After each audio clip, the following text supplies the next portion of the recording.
Hello, and welcome to Anime Audio Commentary. Today I'll be commenting on episode 16 of The Great Jahy Will Not Be Defeated. If you'd like to watch along, then start watching now.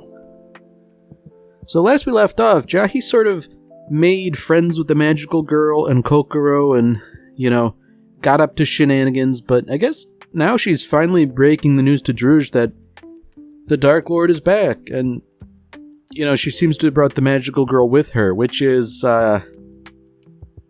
kind of perplexing from Jahy's perspective, but I guess if, they're all truly on the same side, as indeed seems to be the case, then maybe it makes sense. As we learned, the magical girl didn't necessarily destroy the Dark Realm of her own volition.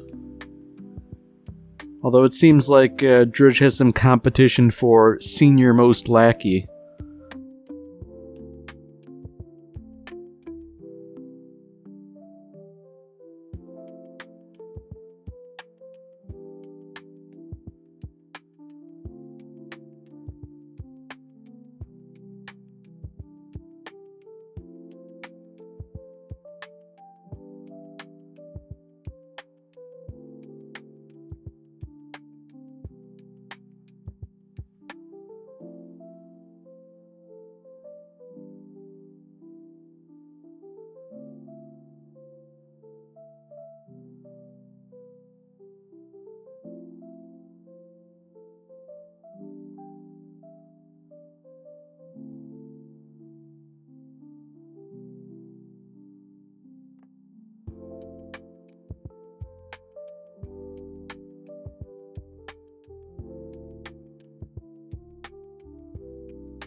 So now it seems like we're gonna have a little bit of actual conflict, mainly driven by Druj and her insecurity.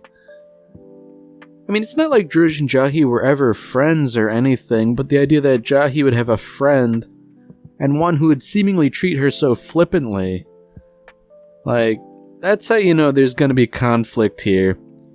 And I feel like no amount of Jahy saying no, we're not really friends, this is an underling, that's not going to assuage her. Especially because she kind of has to balance both groups of people. And I mean, if the magical girl truly is Jahy's underling, then, just showing up uninvited, that's not very becoming of an underling. And whether or not things are being exaggerated here, it seems like Druj has some serious competition, and, it doesn't seem like she's going to be acting in a rational manner, to put it mildly. Unfortunately, I feel like if it were to come down to a fight, first of all, Jahy would somehow get stuck with the repair bill for this restaurant they're in, but also, I feel like, Druj would be fed her own teeth or something, and not in a good way.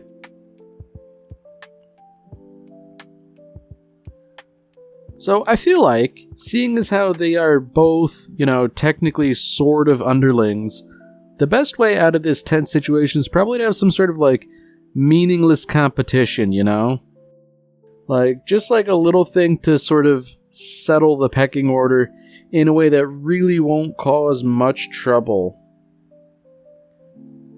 I mean, I guess if I had to guess, it would probably be a competition to find the most mana crystals, because as far as I can reckon, these two are probably the two with the most in terms of shards between them.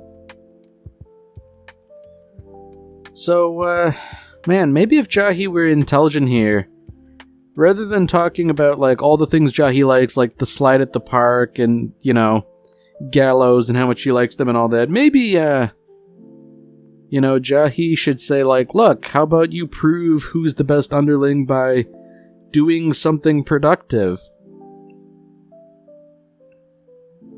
And I guess what's worse is they seem to be competing on entirely two different criteria, you know. It makes sense in a way. Jahy only knows her as an evil overlord, whereas the magical girl knows her more as a minor pest and a waitress.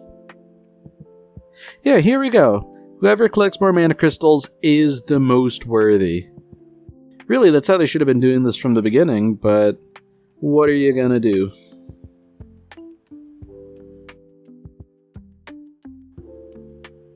So, it's interesting that Jahy's sort of not okay with this. I feel like, I don't want to say it's inconsistency, it's certainly evidence of her change in character, but I feel like it is a little inconsistent for someone who has stubbornly remained a jerk. I feel like maybe she should be looking on the bright side that, you know, her underlings are whipped up into a frenzy to try and do something for her benefit. Although that said, I feel like these two are only going to cause more trouble than it's worth, you know?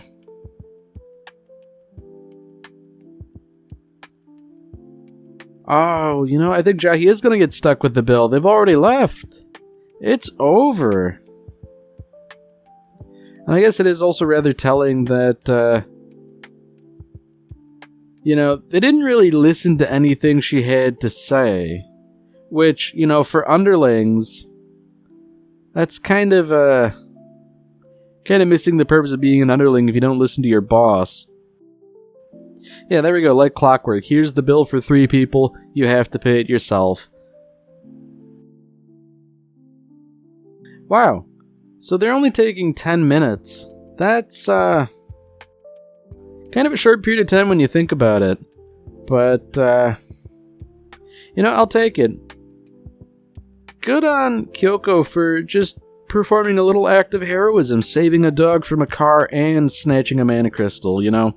Good on her for doing that, and I guess this seems to be a pattern, you know, doing good deeds in addition to finding crystals. You know, it often seems to be that the two wind up being more or less one and the same. You know, it is always nice to see a little bit of heroism every now and again. Oh, they're gonna be tied, aren't they? That's probably where this is going. But, you know, every now and again, it's always nice to see good deeds being done, even if there is something of an ulterior motive.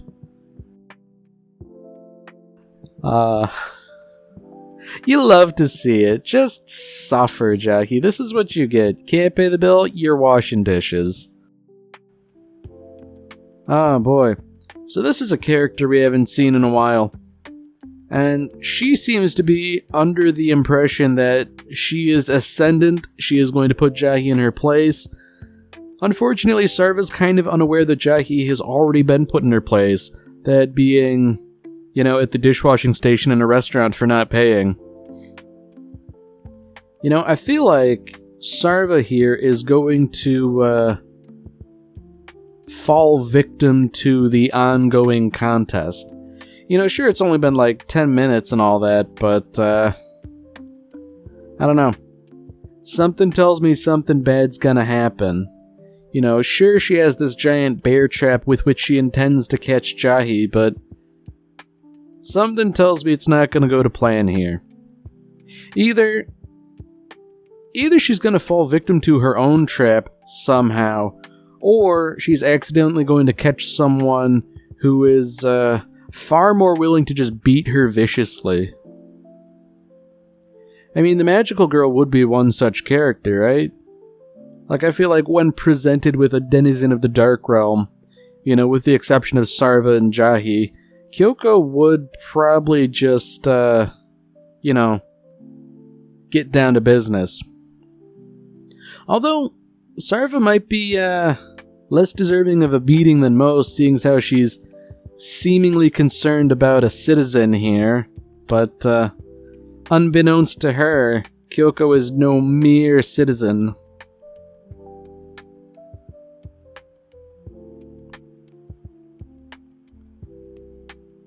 Oh, Jahy, what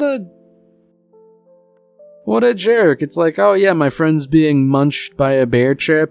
Yeah, I'll just smirk and keep on walking.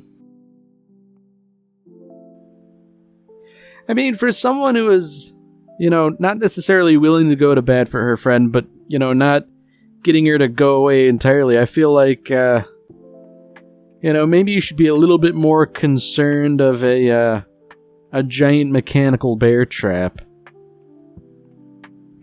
I mean, it ended up being moot, so I'm wondering if maybe Jahy knew this thing was a piece of junk. Although, upon further consideration, I feel like it's more the magical girl who's just durable in the extreme.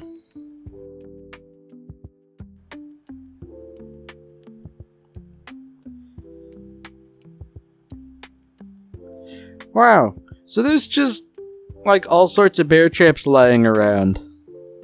And, man, I feel like it's one thing if you fall for one bear trap, but if you fall for another, like, that's kind of on you, you know?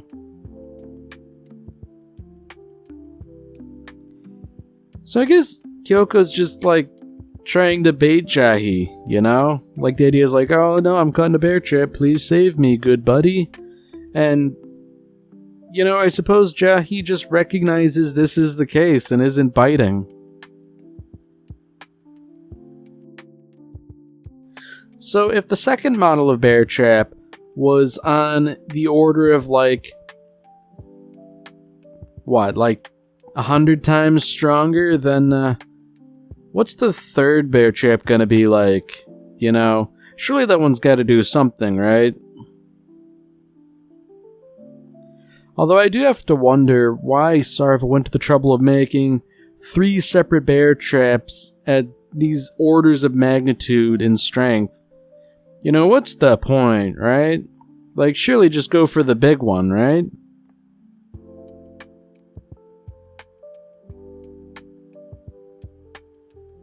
So do they just walk around it? Is that what we're meant to believe? Or did it just not go off? Maybe it was miscalibrated. Because I was under the impression that bear traps are weight sensitive, so, like, little critters won't set off a bear trap, whereas, like, a person or, ideally a bear would. Oh no. Yeah, this is what you get for fooling around with bear traps.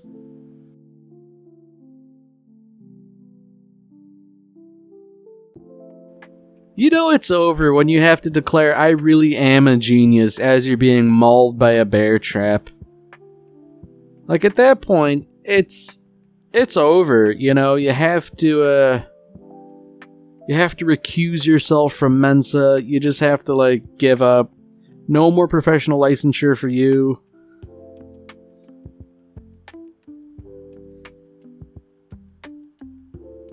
This is like episode 16 now, and there have only been a few instances of Sarva causing trouble and being hoisted by her own petard. I kind of wish there was a little bit more of that, but, I guess we poor beggars can't also be choosers. So back with the Dark Lord.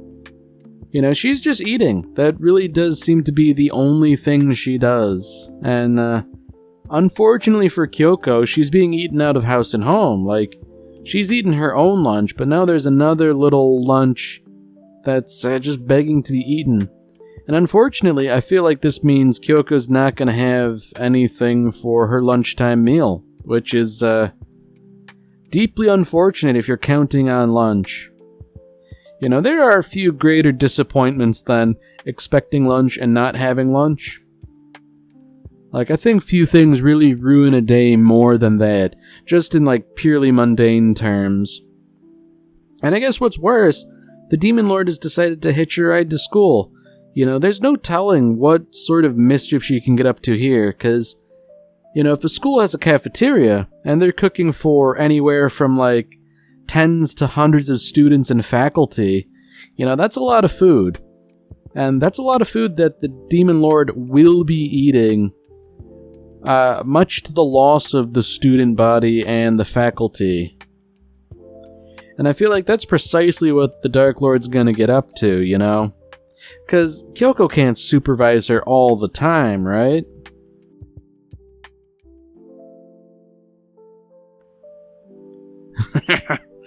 Oh, that's an interesting way of putting it, that the Dark Lord is like misfortune made manifest because my food bills have gone up, my laundry is gained in volume, my home is messier.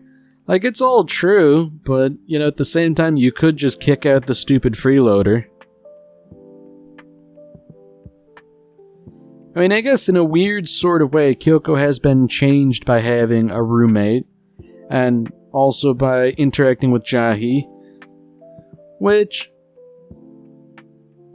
I guess it is kind of interesting. She hasn't interacted with Jahy too terribly much, but what little she has done seems to have changed her for the better. You know, I'm not sure I can really substantiate all these claims that are being made with things that have happened, but I guess, you know, this show isn't so serious that I'm willing to contest it too much. Now, the Dark Lord brought Kyoko's lunch for her, but I get the feeling that it's been at least partially eaten, you know?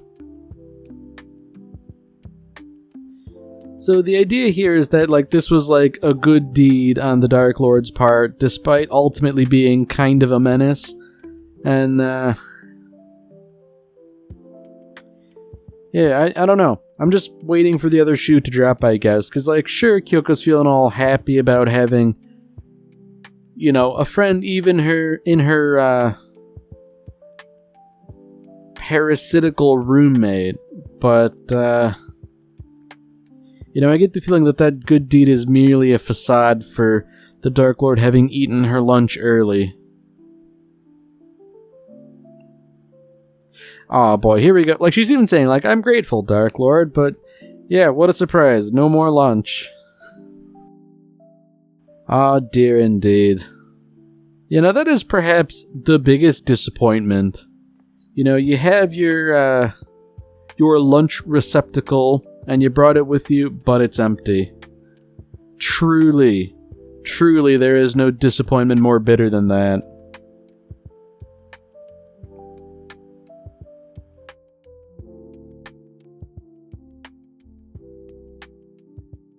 So, I was wondering for a minute, who is Jahy trying to avoid? But I think it kind of goes without saying. It's obviously Kyoko, and, you know, she's not avoiding her nearly as well as she would have liked. So, as much as she was looking forward to having some time to herself, it's just not going to happen.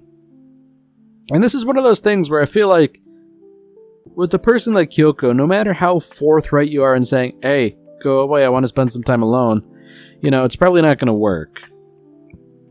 Although I guess, unfortunately, Kyoko has some news regarding the Dark Lord.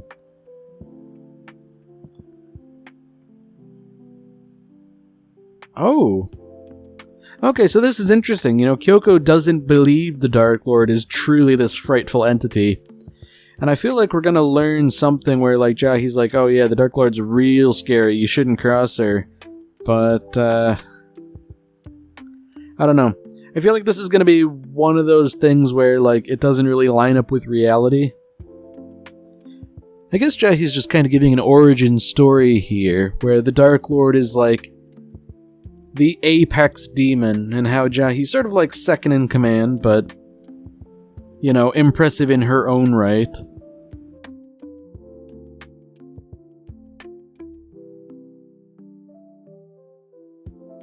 I guess some of the justification is that the Dark Lord we're currently seeing is, you know, but a small fraction of what she once was, and therefore is nowhere near as impressive as she could be.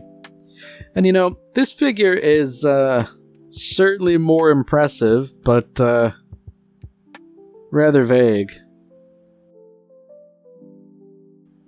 So I'm wondering if Jahy was sort of editorializing the Dark Lord's desires, you know?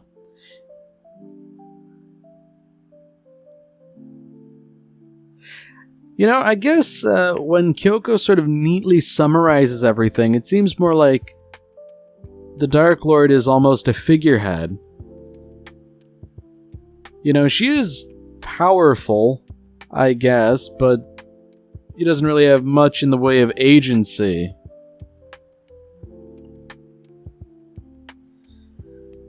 So I guess the question is there something that could spur the Dark Lord into action? And, you know, what would such a thing be, and what would possibly happen as a result? You know, I feel like there's going to be a slip-up at some point where someone's going to, like, take the Dark Lord's food or something, and there will be dire consequences. Frankly, I'm looking forward to it, because then, you know, Jahy might have to act against the interests of the Dark Lord in an interesting sort of way.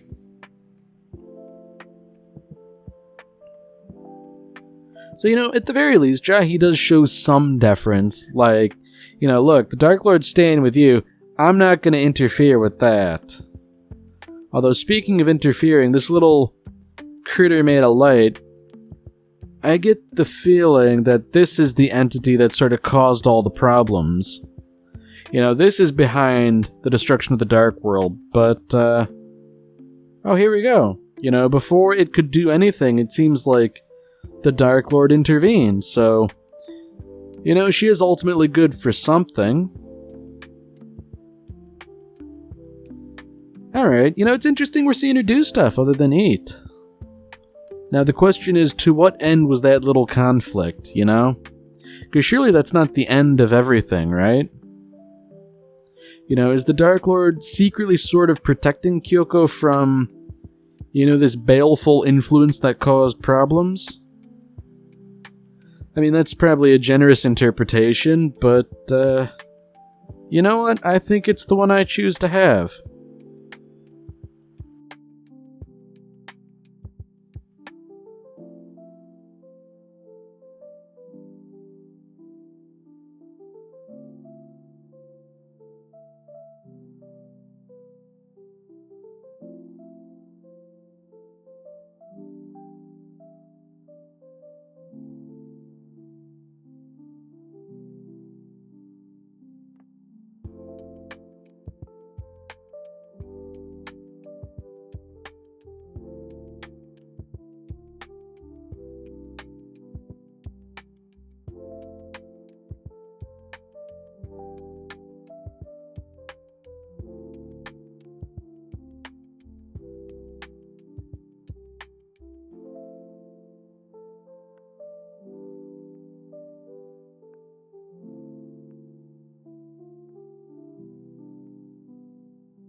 Alright, well that's it for this episode. If you've enjoyed it, then by all means, tune in for the next one. See you, Space Cowboy.